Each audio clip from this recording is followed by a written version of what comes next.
Alors, bonjour à tous, je me présente pour ceux qui ne me connaissent pas, Sandra Cusol, donc je suis énergéticienne et naturopathe à Sifour, donc dans le Var. Et aujourd'hui, je viens vous parler du cycle d'incarnation des âmes. Alors, comment fonctionne ce cycle? Eh bien, alors, vous allez voir, c'est assez caricatural, mais au moins ça permet de bien retenir. Alors, tout d'abord, donc, nous avons les jeunes âmes, qu'on appelle aussi les âmes bébés. Oui, ces âmes sont des âmes comme un bébé en fait, hein, il a faim, il pleure, il est fatigué, il pleure. Eh bien, ces jeunes âmes en fait n'ont pas d'outils, donc elles doivent absolument tout apprendre. Et eh bien, ce sont des personnes qui, on va dire, toute leur vie sont assistées. Et quelquefois, bon, on en connaît tous évidemment, on a envie de les pousser et de leur dire bon allez maintenant c'est bon, tu peux le faire seul, on t'a déjà accompagné ou voilà. Et en fait non, la personne ne peut pas. Donc c'est pas qu'elle ne veut pas, mais elle n'a pas encore réussi à avoir suffisamment d'outils pour se débrouiller toute seule, hein. Et puis, alors ça peut être la première incarnation, les premières incarnations en tout cas, et puis l'âme grandit et devient une âme adolescente. Et là, donc, nous sommes avec une âme qui va être dans une perpétuelle confrontation. Là aussi, donc tout le monde en connaît, on peut avoir une personne âgée, mais qui va toujours être dans la confrontation. Vous allez dire blanc, il va dire noir et inversement. Et là, on est vraiment sur des âmes adolescentes. Et puis, cette âme continue, hein, ses incarnations, grandit, apprend, fait ses expériences et devient une âme adulte. Et dans ces âmes adultes, alors ce sont les âmes qu'on a actuellement le plus sur Terre actuellement, ce qui explique d'ailleurs pas mal de choses, vous allez comprendre. Et ces âmes sont très intelligentes, ce sont les âmes même les plus intelligentes sur le plan de l'apprentissage. Donc souvent elles ont une grande mémoire, elles veulent tout comprendre, tout savoir, donc elles peuvent passer des vies entières justement à apprendre. Et là, on va trouver donc des professions très cartésiennes, par exemple, je ne sais pas, ingénieur, médecin, scientifique. Donc là, on est vraiment sur des personnes qui sont dans l'âge adulte. Et puis, l'âme adulte, à un moment donné, commence à se poser des questions existentielles et à se dire, eh bien, en fait, qu'est-ce que je fais là? Est-ce que ce que j'ai appris finalement, enfin ce qu'on m'a appris, est-ce que ça s'est réellement passé comme ça? Parce que finalement, on apprend des choses qu'on ne vérifie pas. Et donc, en fait, c'est tout un tas de questions existentielles qui commencent à se manifester. Et là, on est dans le début, en fait, la transition vers l'âme évoluée. Et c'est une période très difficile pour l'âme adulte, et je sais que beaucoup, en fait, sont actuellement aussi dans cette partie-là. C'est une transition difficile, pourquoi? Parce que justement, je vous disais, l'âme adulte, c'est une âme qui est très intelligente sur le plan de l'apprentissage. Or, quand on commence à passer en âme évoluée, on est sur une intelligence émotionnelle. Donc en fait, on passe d'un côté de cerveau à un autre côté de cerveau. C'est pas facile. Et donc là, l'ego, le mental, en fait, est très perturbant pour ces personnes. Et vraiment, ce passage est complexe, hein. Et puis, donc c'est aussi le début du chemin spirituel, hein, l'âme évoluée. Et donc, pendant toute la partie de l'âme évoluée, l'âme va faire ses apprentissages, va avoir certaines compréhensions, va commencer en fait à intégrer certaines notions, à se réveiller, à s'intéresser à d'autres choses que ce qu'on peut nous intéresser, on va dire, de manière habituelle dans la société. Et puis, donc ensuite, nous avons le passage à la vieille âme. Et là, les vieilles âmes, en fait, sont des âmes qui sont là pour aider l'humanité. Donc, elles se sont incarnées pour aider l'humanité, chacune évidemment à son niveau, et chacune avec des spécificités et des apprentissages, on va dire, complémentaires, hein, voilà. Donc là, on est vraiment sur le cycle des incarnations, hein, donc âme bébé, âme adolescente, âme adulte, âme évoluée, vieille âme. Alors, ce qu'il faut savoir quand même, et c'est super important d'ailleurs pour les compréhensions, c'est que on est déjà tous passés par un bébé pour arriver où on est. Donc ça, c'est la première chose. Ça veut dire qu'on a tous été un peu pénibles, certainement, à un moment donné. Mais Ce qui est important aussi de savoir, c'est que, par exemple, une vieille âme va pouvoir comprendre une âme adulte, pas forcément être d'accord, mais au moins la comprendre. Mais une âme adulte ne pourra jamais comprendre une âme évoluée ou une vieille âme. Donc, ceci pour vous dire que ça ne sert à rien de vouloir convaincre des personnes qui, de toute façon, ne peuvent pas comprendre ce que vous allez dire, hein. C'est important. Donc, une fois qu'on a déjà compris ce schéma-là, ça aide beaucoup, en fait, pour aller mieux et moins s'acharner, en fait, sur des détails, mais qui peuvent être blessants ou difficiles à vivre. Donc c'est pour ça que je voulais faire cette vidéo sur le cycle d'incarnation des âmes. Alors, c'est pas tout. Ensuite, je voulais parler des vieilles âmes plus spécifiquement, et notamment des blessures des vieilles âmes. Alors, les blessures des vieilles âmes. Alors, j'en ai déjà un peu parlé dans d'autres vidéos, on va rentrer un peu plus dans le détail. Et là, on a deux blessures principales, c'est-à-dire que les vieilles âmes portent la blessure soit de rejet, soit d'abandon, ou soit les deux en fait, hein, voire peut-être d'autres. Mais en tout cas, les blessures principales, c'est rejet-abandon, souvent, pas tout le temps, mais souvent. La blessure de rejet, c'est souvent la femme qui va la porter, enfin en tout cas l'énergie féminine, et puis la blessure d'abandon, c'est plutôt l'énergie masculine. Mais des fois, ça peut être inversé, hein. Alors, la blessure de rejet, comment elle se manifeste ? Et donc je vais vous donner différents symptômes pour que justement vous puissiez vous y retrouver. La blessure de rejet, eh bien, elle arrive, on va dire, dès le plus jeune âge. C'est-à-dire que la vieille âme arrive, on va dire, d'un endroit où règne l'amour inconditionnel et puis s'incarne sur Terre. Donc forcément, la transition n'est pas facile. Et même si ça se passe bien en famille, quand elle va rentrer à l'école, cette vieille âme, elle va se sentir en décalage vis-à-vis des autres. En fait, elle ne va pas trouver sa place.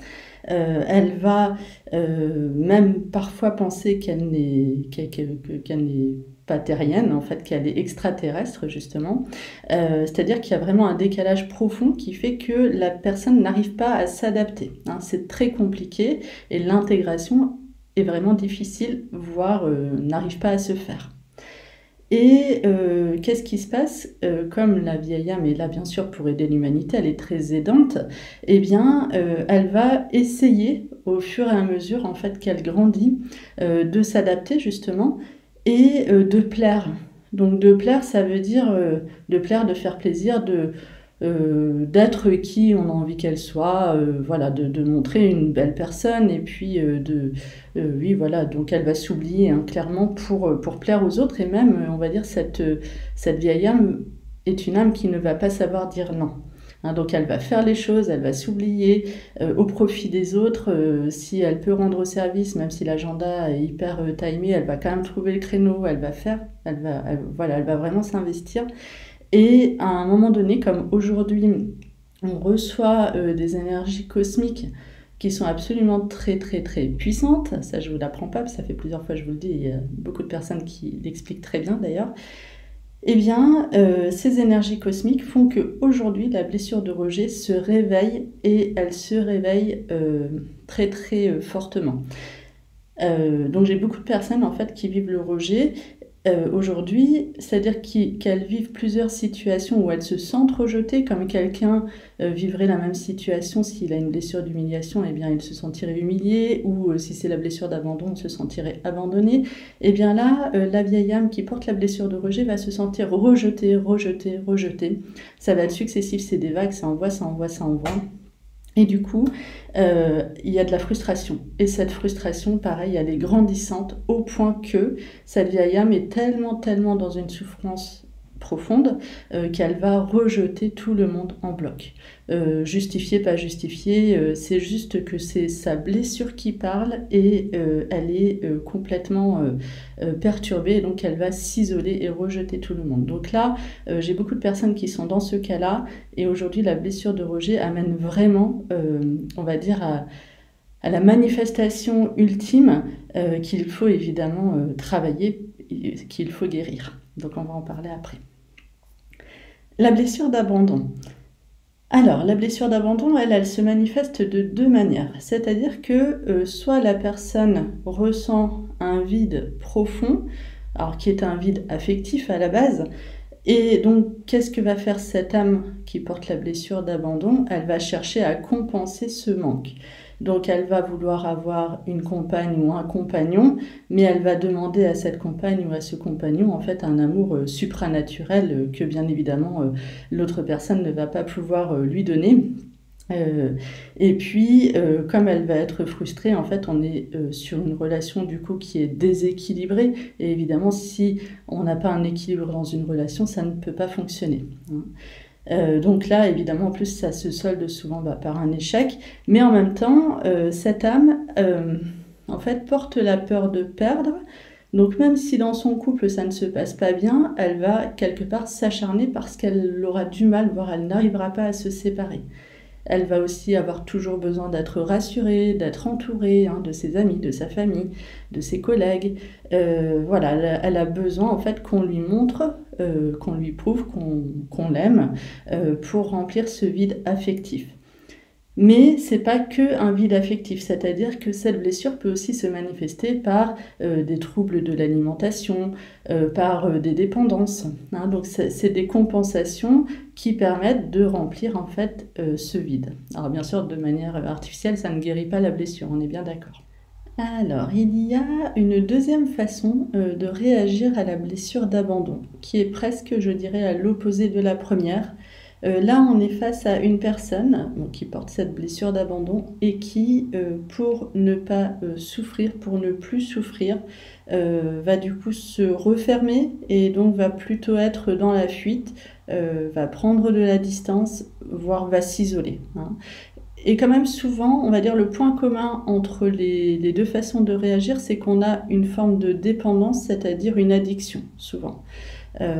Parce que l'addiction aide quand même à combler le vide, hein. Voilà, donc ce que je voulais dire par rapport à la blessure d'abandon. Et d'une manière générale, pourquoi je parle des blessures des vieilles âmes? Eh bien, aujourd'hui, on a besoin que toutes les vieilles âmes fassent le travail de guérison des blessures parce qu'on a besoin en fait de tout le monde. Et ce n'est pas possible de se reconnecter complètement à son âme si les blessures profondes ne sont pas guéries. Et si vous ne pouvez pas vous reconnecter à votre âme, eh bien, vous n'avez pas accès en fait à votre mission de vie, à votre voilà, vous n'êtes pas, j'ai envie de dire, à votre place, c'est-à-dire chacun a sa place. C'est un peu des maillons en fait qui se regroupent et chacun a son rôle à jouer. Et voilà, c'est pour ça qu'on a besoin que tout le monde soit à sa place, tout le monde soit réveillé et tout le monde ait bien accès à sa mission de vie. Et ça passe par la guérison des blessures. D'où cette vidéo. Maintenant, comment on fait pour les guérir? Eh bien, en fait, c'est la raison pour laquelle je propose des cercles de guérison en présentiel. Alors, pourquoi en présentiel? Parce que, en fait, la raison principale, c'est que on se retrouve donc tous ensemble et on va dire, nos auras. Donc l'aura, c'est l'ensemble de nos corps, hein. Et donc on a le corps physique, bien sûr, le corps énergétique, émotionnel, mental, causal, spirituel et divin. Donc l'ensemble de ces corps, quand on est en présentiel, communiquent. C'est-à-dire que nos auras, de manière inconsciente, communiquent. C'est l'intuition que vous avez quand vous rencontrez quelqu'un. Ah bah tiens, cette personne, j'ai envie de la découvrir, ou à l'inverse, non, cette personne, je veux surtout pas la connaître. Ça, c'est la communication des auras. Donc là, quand on est entre eux, parce que en cercle de guérison, évidemment, on a donc des âmes adultes qui sont en passage, donc qui cherchent leur chemin en fait de transition, qui sont en transition vers les âmes évoluées. On a des âmes évoluées, on a des vieilles âmes, et donc en fait, ces âmes peuvent communiquer entre elles. En plus, l'avantage, on va dire, d'être en présentiel, c'est que en fait, c'est super enrichissant. On fait des merveilleuses rencontres. On est avec des personnes qui nous ressemblent. Il y a toujours des échanges intéressants. Voilà, c'est riche et c'est vraiment un bel échange. Voilà, un bel échange. Et puis évidemment, le cercle de guérison est là pour ça. On constitue un égrégore d'énergie qui est extrêmement puissant, donc on peut canaliser des énergies de 5e dimension puisqu'on y a accès maintenant, et que ces énergies sont à la fois puissantes et guérisseuses, hein. Donc c'est elles qui permettent en fait de guérir profondément les blessures que je viens de citer notamment, hein. Alors, les cercles de guérison, en parlant des cercles de guérison, donc le prochain va se dérouler à Sifour samedi, là, le 9 septembre à 9h30. Donc, si vous souhaitez vous inscrire, toujours pareil, l'adresse mail qui est en dessous de la vidéo, contact@naturopathe-du6énergétique.com. Et si vous êtes intéressé pour créer un groupe, que vous souhaitez donc prendre l'initiative de créer un groupe dans un autre département ou une autre région, eh bien vous me le faites savoir, pareil par la même adresse mail, hein, contact@naturopathe-énergétique.com. Et par contre, je souhaiterais terminer avec une petite histoire. Donc c'est l'histoire du colibri, je ne sais pas si vous connaissez, certains d'entre vous doivent déjà en avoir entendu parler. Alors en fait, l'histoire du colibri, c'est quoi? Eh bien, on a un bois qui prend feu. Et du coup, tous les animaux de la forêt se réfugient en fait près du point d'eau. Mais bon, malgré tout, le feu se propage et se rapproche dangereusement d'eux.